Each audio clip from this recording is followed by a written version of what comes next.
folks, welcome to episode 18 of the Eva Christie Hand Knitting podcast. I'm your host Eva, and this is a podcast all about knitting, novels and other cultural pursuits. I'm coming to you from my studio, which is a work in progress, from Perth in Scotland. And you can find me everywhere in all the fun places. I'm Eva Christie Hand Knitting on Facebook and Tumblr. I'm at Eva Knits on Twitter. I'm Pan Within on Ravelry, and we've also got a Ravelry group for the Eva Christie Hand Knitting podcast as well.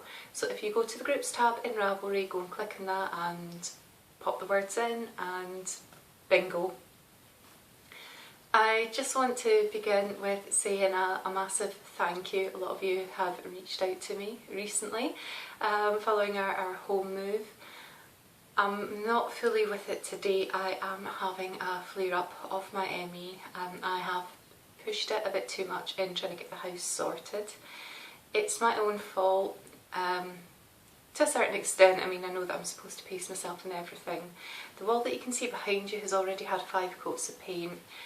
There's been a bit of drama, as we discovered after I put the first couple of layers on, and my studio space, it's about 3 metres by 3.5. Really it should have taken about 2 coats and maybe just round about 2.5 litres. Well, for 2 coats I've gotten through 5 litres of paint. It was still looking really bad, and an independent decorator who saw me speaking to the person behind the desk that actually mixed the paint in the hardware store, asked to see the photos and was utterly shocked at the state of the balls, when it's not anything that you're doing at all. He said that there's been wallpaper up on those walls at some point in the past. The adhesive is just drinking in all the paint. It doesn't matter how much paint you throw at it, it's just going to keep drinking it in. The only solution that you've really got is to wash everything down with sugar soap and then rinse it all off and then start again. And already once I started painting after that point I noticed a difference, but I think because there's just been so much moisture chucked at the walls now, and as you can tell they are really just plasterboard. Really sort of the back layers are still a bit wet, so I'm going to have to leave this a while now. And honestly, just a couple of nights ago I could have cried and I was almost in tears to my dad on the phone going, but I've done this and I've done this now what do I do? And I think we're almost at the end, but I'm falling out of love with the colour now, which is really, really bad, because I've just had this feeling all along that the room was supposed to be this really, really bright kind of solar plexus inspiring yellow. And yeah, so I'm hoping after all the time that I've put into it that I'll start feeling different actually once there's carpet in that I've chosen, and once I've got all my shelves up and I've got everything round. So a bit despondent with all that at the minute. It shouldn't have been as big a job as this is. We're going to have the same issues in our lounge. Yeah, and we've already got a brand new carpet and a brand new corner group suite in there. That's going to be a bit of a nightmare. We wanted to do it ourselves as much as we could, because the way that Josh and I were brought up was that we'll just appreciate it all the more. We were certainly doing that, but we can't really get any other part of the house fixed until we get my studio organised, we get the shelving in and get things out of the boxes and into the shelves so that we can work around everything else. This is holding the entire house up at the moment, but thankfully Josh is off on the holiday next week, so I will have a bit of help with that. But you've all been so lovely. Sorry I haven't really replied to any comments that were made on the last podcast. It has just been mayhem. The cats are settled. Smeagol brought a mouse swarming present home 2 nights ago through the cat flap. That was the first. She brought a squeaker, as we call them, little mouse, out our old garden, and there tends to be a mouse nest. I'm paraded this thing about the house, hiding under tables, swimming up the stairs, going underneath the bed until she remembered that there are no boxes under the bed anymore. There's nowhere to put her mouse stash, which is what she used to do with her tiny little mouse toys when she was a tiny kitten. And then every time we rotated the orthopedic mattress over, we would discover her mouse stash right in the centre. So it was like this, and then she'd zoom down the stairs and out cat flap, and she repeated this a few times until we actually locked the cat flap. So it's been crazy, but the cats are really settled, the cats are really happy, the neighbours' cats are really happy and settled, and harmony has been restored back within the kingdom of cats, of the cat kingdom. I digress. Anyway, the point was that there's been so much love from all of you, so thank you. We are still delighted and just over the moon to be in our forever home, and big love out to all of you, because you've all just been absolutely amazing. 214 subscribers is just, it's amazing. It feels like I must be doing something right. So whether this is your first time viewing or you're a return viewer, you're all welcome here, and we hope you enjoy it. If you do, please give the video a thumbs up and subscribe and share and let folk know what's happening. I'll start a little bit with talking about our KALs. Obviously with the delay happening to the studio, I still haven't managed to get out the board with the Glasgow Subway KALs stuff going on. You've heard me prattle on about this already enough. If you want more details, go check it out on the groups tab. There's lots of sticky posts relating to the Glasgow Subway KAL. And the other one that we've got going on at the minute, and sorry, excuse me, I can't even duck out the way at the minute to try and blow my nose up camera. And I'm going to be careful because I've had 3 really bad nosebleeds within the last week. Yeah, so I'm going to have to possibly blow my nose gently on camera. But yeah, the other KAL that I wanted to talk to you about is our D'Urberville along. It's really nice to start seeing people interacting even a bit more on that post within the group.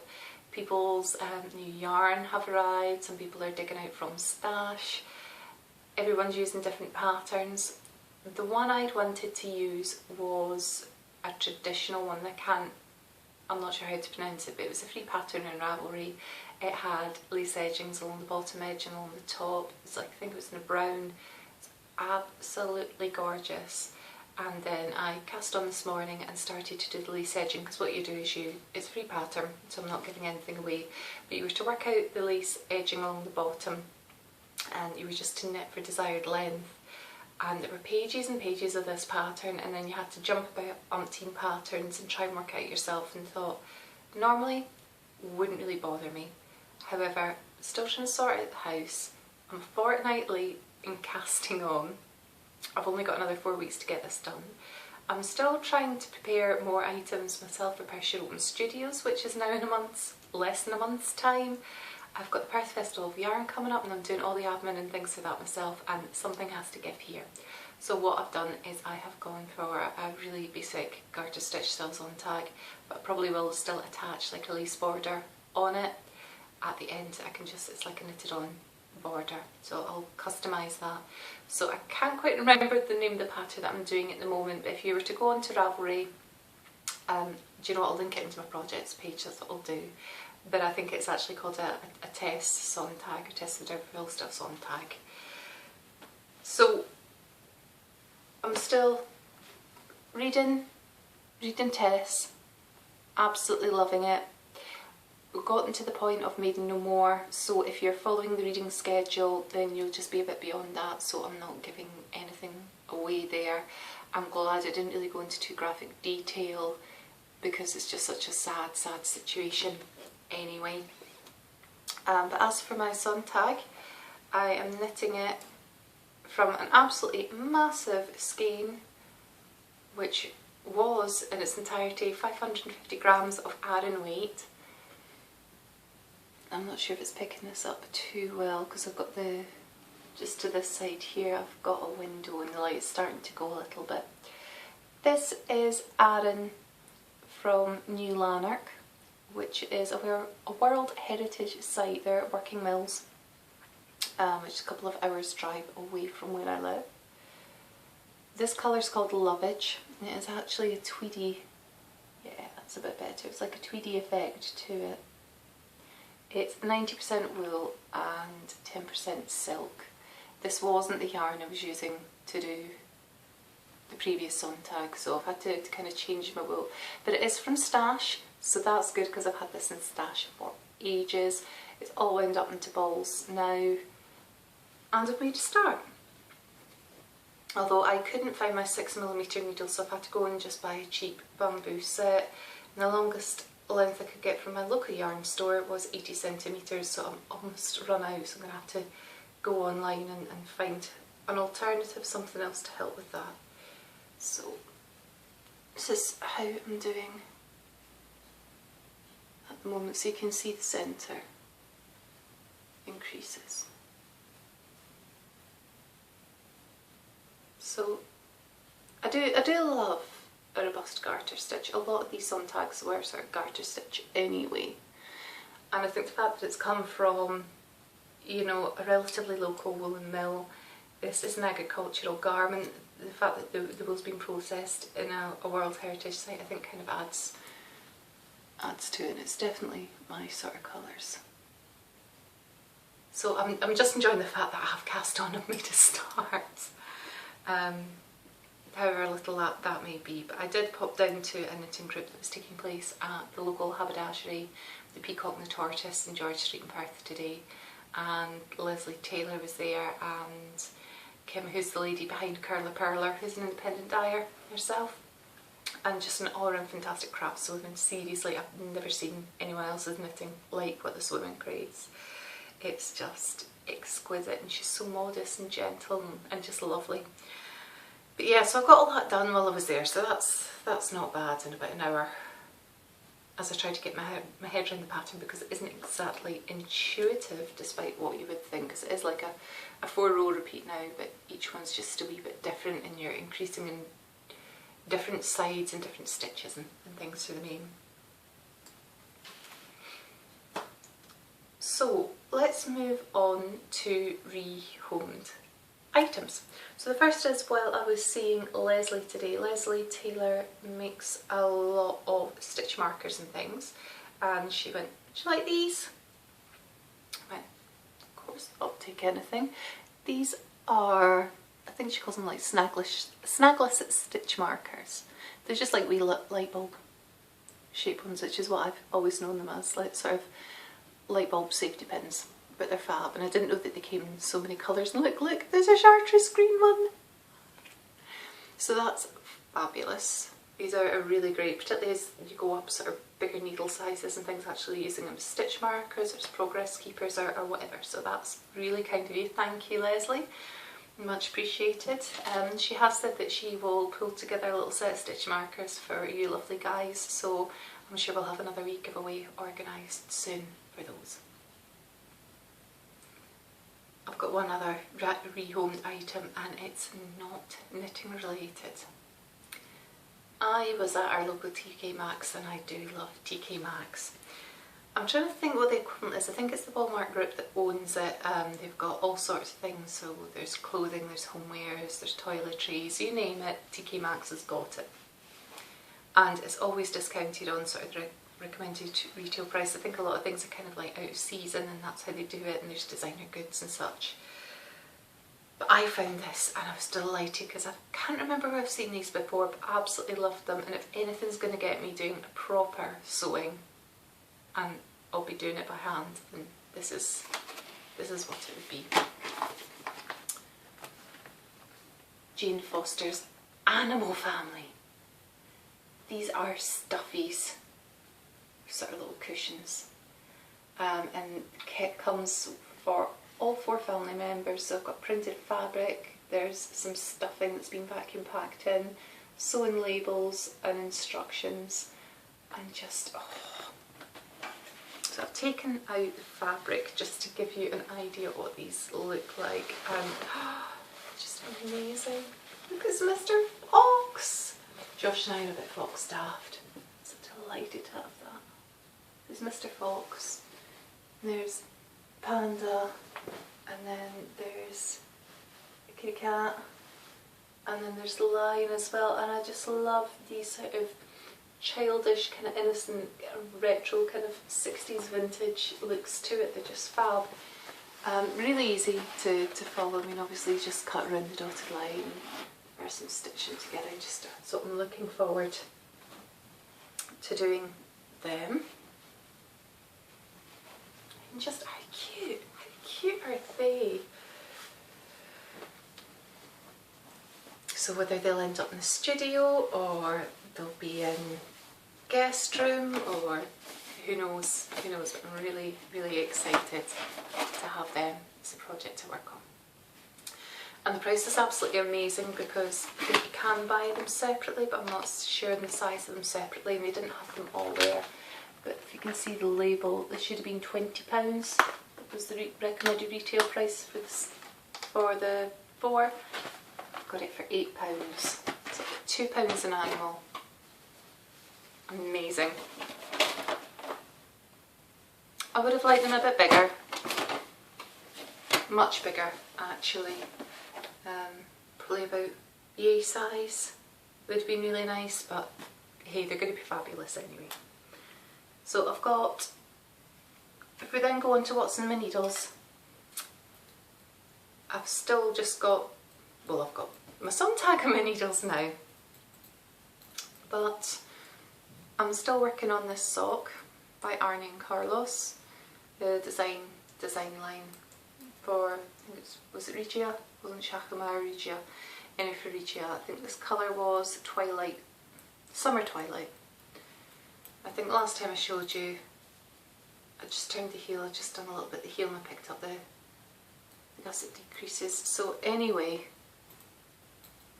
I've probably got a few centimetres more now, I think, just to finish off in the length, maybe a wee bit more than that actually, because I'm a UK size 6. So a bit more to go than shaping the tone kitchening off.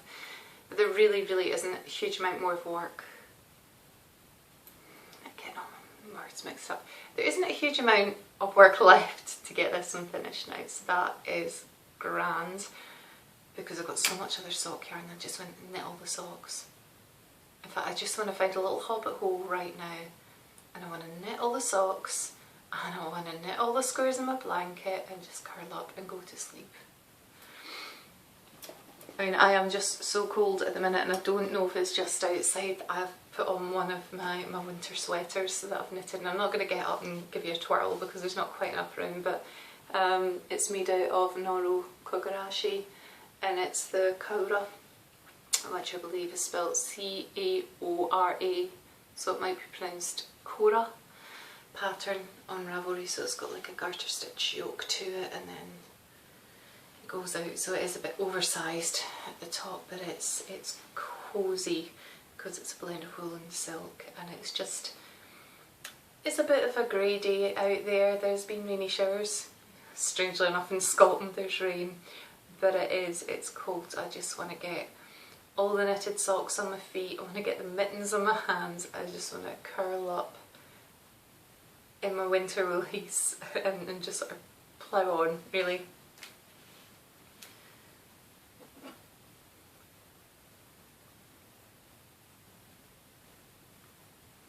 So as well as reading Tess,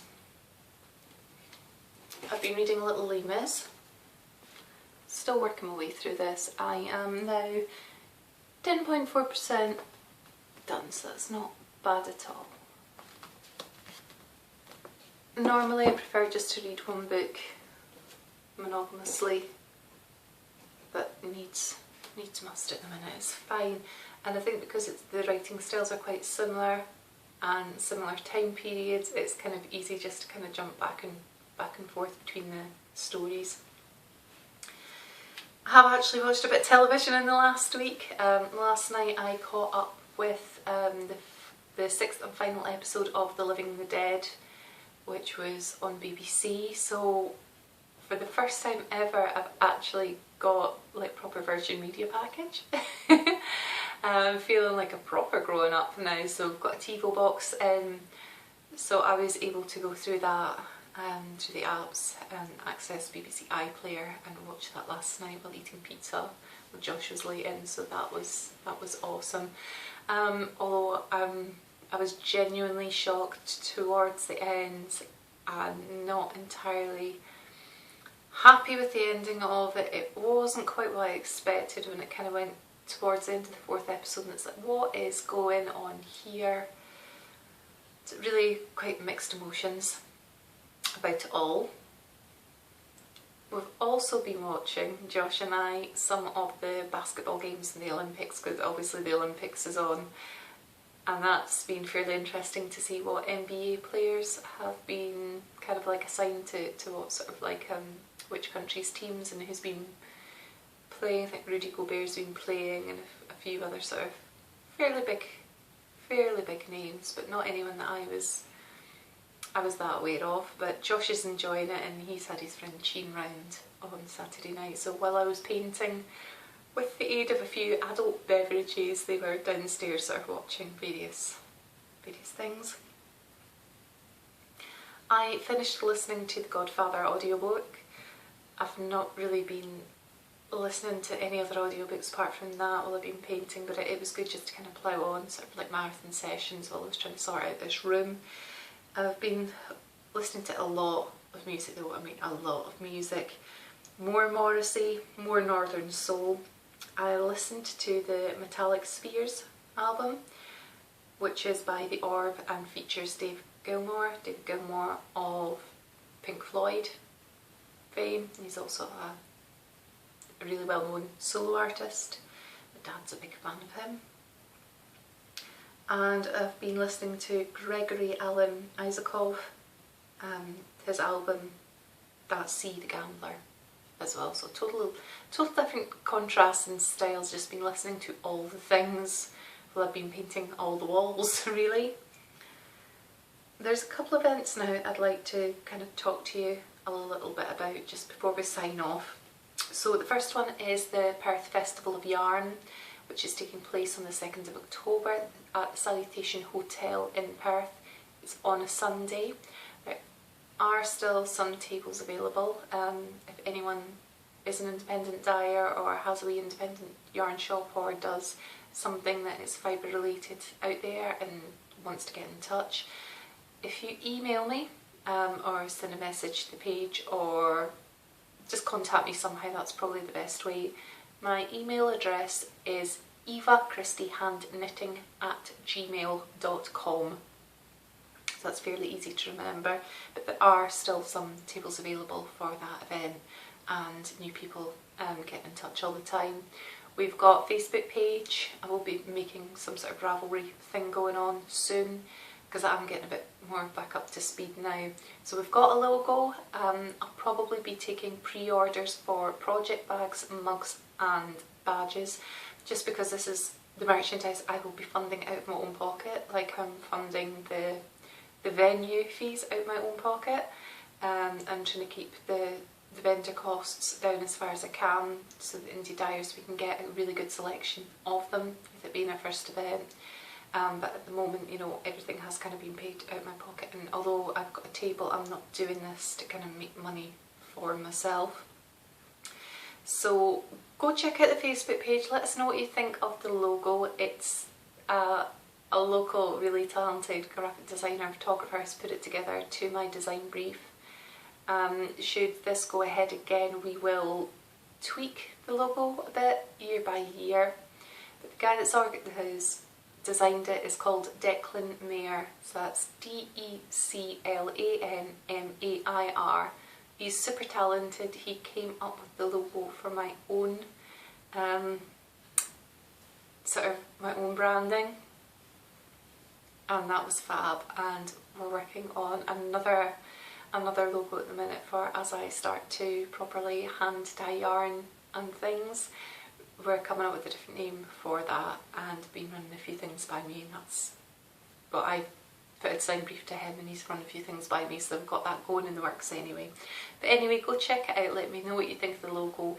I'm still trying to get quotes in for prices for tote bags and all the rest of it, other merchandise at the minute, so there are no set amounts. But if you like the logo and you would be interested, at least give me kind of like a tentative thumbs up that that's something you would like to do before it opens for pre-orders. Yeah, that's going ahead, check it out. The other thing is Pressure Open Studios is going to be coming around really soon, and my box of brochures and other materials have arrived. So if you've got a small business in Perth, it doesn't need to be sort of art related, but if you do and you'd like some of these brochures, I have an absolute ton of them, please let me know, I'll drop some off to you. So as you can see, it takes It happens between the 3rd and the 11th of September 2016. There's a full programme online on the website as well, and it tells you a wee bit more about me, but we've got a shorter summary about me. I'm at venue 73 on the Blue Route. I've got some friends, Alison Price Artworks and Diana Law Jewellery are also taking part in it this year, but that's me, Eva Christie Hand Knitting, on page 40, which is just off the centre. So really excited about this, but it's bringing it home to me now, just how soon this is coming around and how really I should have been preparing for it more than I have done over the last few months, and that's not my fault, it's just circumstantial. But yeah, it's totally happening now. So yeah, go check that out if you want to go and have a look at the programme. There's some amazing artists taking part. Some are world famous, but go plan out your route, go and visit as many as you can, and certainly visit as many as you can on the Blue Route because they're all really quite close to one another. Blue Route goes through the city centre of Perth, so there's generally a lot of places that you can park. Some of the venues are probably between walking distance or really good easy bus routes. You could get a day rider ticket and just go around circular bus routes and whatever, and you know, almost like bagging Munros. You can go and bag a load of artists and go and see what's happening and come and give me some love. The last thing I'd like to just touch on before we sign off is the Podcaster Festive Sock Swap, which I omitted on my last podcast, and there's been a really good response to that. If you're not aware of it yet or you haven't responded, please go have a look. There is a thread within the Ravelry group as well. It is just called Podcaster Festive Sock Swap. This is just a little thing between podcasters because there are a lot of us out there. A lot of us don't interact with each other, and it's just to bring a wee bit of joy in amongst the community. So we've got a good mix of male knitters and female knitters and people from all over the world. We've got Shara from What Shara Made podcast. We've got Susan, hiya Susan sweetheart, from One More Row podcast.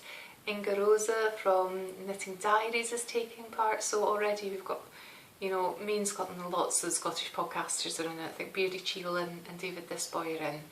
We've got Susan in Canada, we've got Inga Rosa in Iceland, Gabby Gales, who has the Once Upon a Corgi podcast, is in. Hiya Gabby. Connecticut, I think she's based in Connecticut. You know, it's a global thing. It's amazing. Shara's in Australia. It's just going to be so much fun. Podcasters just knitting a pair of socks. It doesn't need to be festive colours. It doesn't need to be fancy. It can be vanilla with just a really nice yarn.